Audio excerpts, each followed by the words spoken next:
Well, good afternoon, everyone.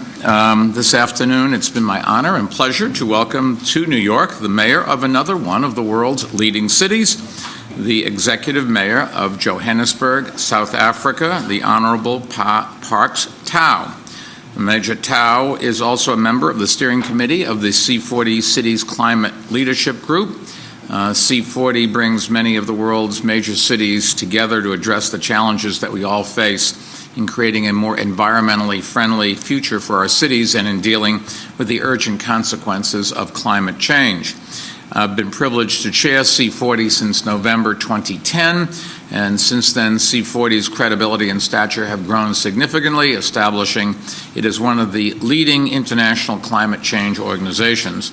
And today I'm pleased to announce that Mayor Tau and the city of Johannesburg will host the next C40 Cities Mayors Summit. It will take place over 3 days in February of 2014, at what is incidentally the 20th anniversary of the end of apartheid in South Africa. And this meeting will give city leaders, climate change scientists, journalists, and others from around the world an opportunity to exchange ideas and to see what Mayor Tau is doing to make Johannesburg a more sustainable city, and also help the people of the city mark this 20th year anniversary of a great transition to a multiracial democracy. And I will be in Johannesburg to cheer on the work of the mayor, who will have been selected to succeed me as C40's chair. Like New York and like the more than 60 other cities that make up C40, Johannesburg and Mayor Tau are committed to addressing climate change through vigorous local actions. Under Major Tau's leadership, Johannesburg has developed a long-term growth and development strategy called Joburg 2040. And unlike, in fact, like New York City's own Plan YC, Joburg 2040 sets out a strategy for improving that city's livability and environmental sustainability. It proposes to shrink Johannesburg's carbon footprint even as the city's population and economy continues to grow. These issues are of paramount importance to all of the C40 cities, especially those like Johannesburg that are in developing nations and who are experiencing rapid population and economic growth. And we expect those concerns to be at the top of the agenda in Johannesburg next February. As an organization, C40, as you know, encourages collaboration among cities from all parts of the world, and we believe cities have an obligation to share best practices and work together to innovate and improve our best ideas. We also believe that cities have an obligation to lead. Cities are where the majority of people on Earth now live, and the world's urban population continues to grow at a very rapid pace. Cities account for 2/3 of the world's energy usage. Cities generate more than 70% of the greenhouse gases that are implicated in climate change, and cities are especially vulnerable to the extreme weather events like Hurricane Sandy that climate change intensifies.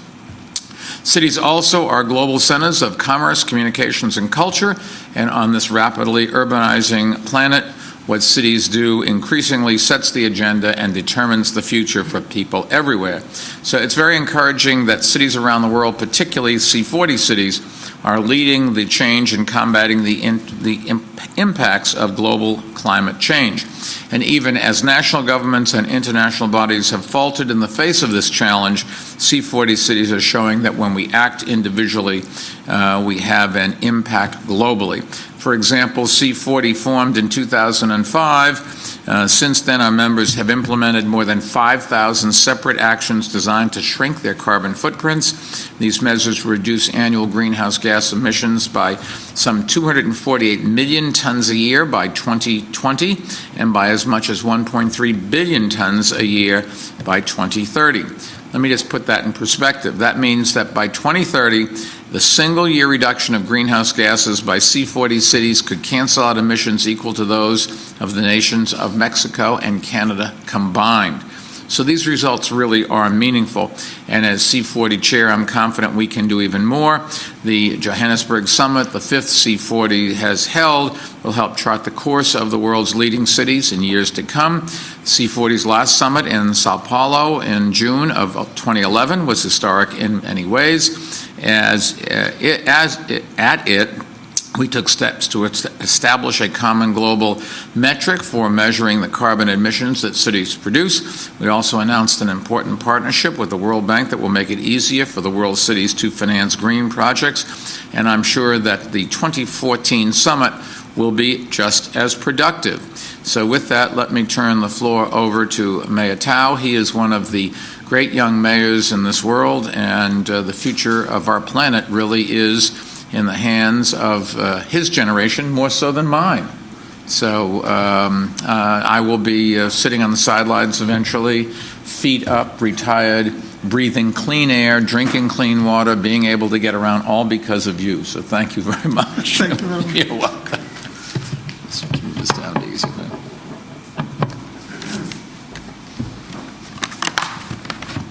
Thank you, Mayor Bloomberg. Now let me start by saying good afternoon, ladies and gentlemen.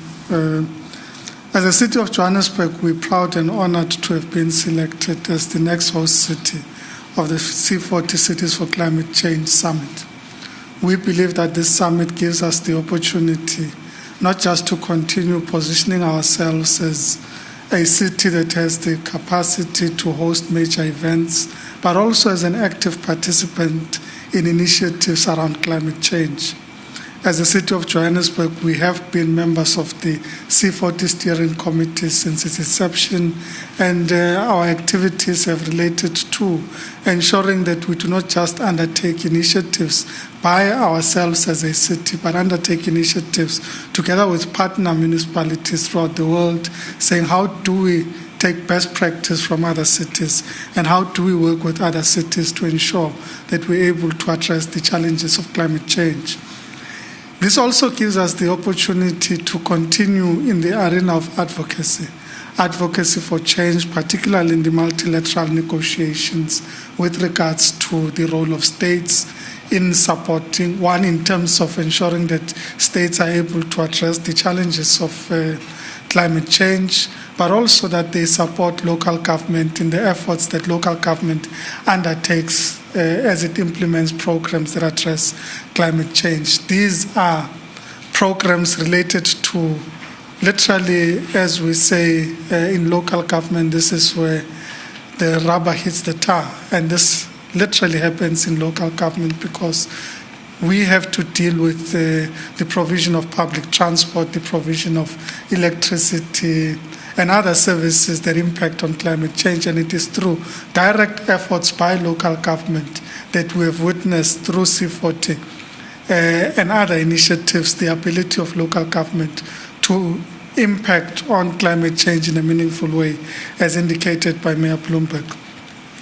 We are here really to say, as we announce Joburg as the next city to host the summit, that we would be welcoming all the mayors and major players in local government and in cities in relation to climate change, and looking forward to making further commitments that we can collectively make as local government leaders to address the problems that afflict the world in relation to climate change through both mitigation and adaptation initiatives. Thank you very much.